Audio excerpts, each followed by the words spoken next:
na maganda sa guys. So then after that, pag-harating sila, and at the end of the day, kailangan ma-realize nila at makunawaan nila yung effect ng bullying sa bawat individual.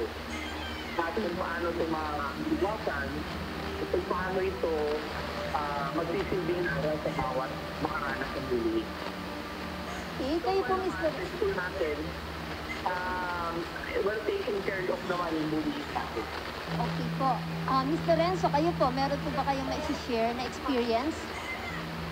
Okay po. Sa amin naman po ay mas marami po dahil nga po elementary po kami, mas marami po sa amin yung mga physical bullying. Bawa po yung may nangunguha ng pagkain, inaagaw dahil nga po siyempre, siguro hindi siya nakakatikim ng ganung pagkain, inaagaw yung pagkain. Meron din po instances na kasaan po nanunusok ng pencil. Siguro po ay naiinggit nga po doon sa isang bata na may gamit na matanda. So ang kanyang resort ay saktan yung kanyang kaklase. So yun po yung mga incident po na mayroon po sa amin. Okay, so dungako po tayo sa susunod na katanungan natin. Batay po sa inyong investigations, ano po ang karaniwang dahilan ng bullying sa inyong mga paaralan? Dr. Artose, your turn. And then susunod po si Ms. Lorenzo. Talagang yung cyberbullying dapat napakataas ng rating. In other words, since yung mga bata, majority of them, meron silang mga cellphone, parang yun yung nagiging venue nila eh. Parang sinip ko, yung mga comments ko na nagiging normal, dahil nakakasabot yung kapwa ko. Yung mga name calling, Murahan ba o yung ano lang, yung shame, na body shaming, ganon? yeah, kasama na dyan yung mga name calling, magbibigay sila ng mga Name calling. kantang hindi maganda. Yeah. Cyberbullying na rin, ano? Oo. Sa kanila kasi may kaya siguro mas rampant yung cyberbullying. Siguro sa elementary kasi konti naman yung estudyante nyo sa elementary sir, kaya Hindi, mas mahirap nga sa elementary dahil yun nga, katulad ng sinabi ni Ms. Lorenzo, sa akin, naging karanasan ko dahil para rin po sa kaalaman ni Dr. Arcuse, dati po ako may-ari din ng school for 20 years, nasara lang ng pandemic. Ganun din, we share the same experience with you. So, sa karanasan ko, ganun din po. Pero okay na, go to your next question na. hindi pa nakasagot. Meron siyang din. Oo, Miss Arcose, Miss Lorenzo, I'm sorry, kayo po. Si Ma'am Ako po nakikita ko lang po siguro po ang mga dahilan. May tatlong dahilan po. Unang-una po kung bakit nambubuli ang mga bata. Una po yung insecurities.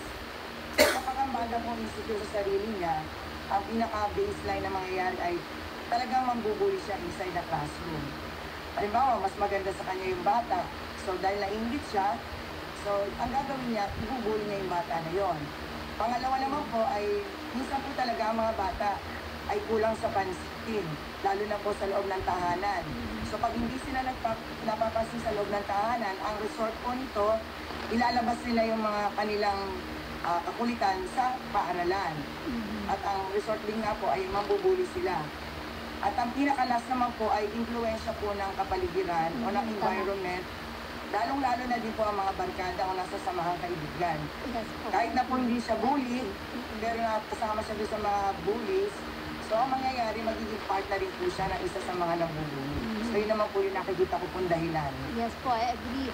Net, before going to your question, may maisundot lang ako along that line doon sa sinabi ni Ma'am Lorenzo.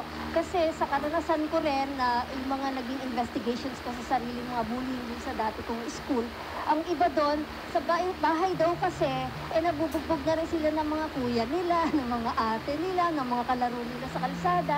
So, kumbaga doon nabubuli sila. Pagdating sa school, they take it on other students na tingin nila medyo mas kaya nilang i-bully. Doon naman po yun sa mga naging sariling investigation ko. Do you agree? Do you have that same experience bago po tayo dumako sa question ni Nenet? Actually, hindi na kailangan tanong yung question ko kasi yun yung sagot Oo. Tanong ko, may idea po ba kayo kung ano ang sinupugutan ng bullying sa bata na sino po bang imbestigahan? Mukhang nag-imbestiga naman sila. At saka, it looks like na sabi mo nga, parang ang pinag-ugatan somewhere near the family, parang the apples doesn't fall far from the tree, di ba? Family and environment, which is, I totally agree kanina. Partida, sabi nga ni ni Ma'am Bernadette na ang pwedeng hindi ka naman bully, pero ang nangyari, kasama mo bully, o edi bully ka na rin. Okay. So, yun na nga. Okay, Net, Sige. I'll go to my next question. Nasusunod pa po ba ang requirement ng DepEd na dapat sa paghaharap ng mga partido o sa konfrontasyon sa mga opisina ng mga administrators ay may kasamang guidance counselor, DSWD representative, at lupon or taga-barangay?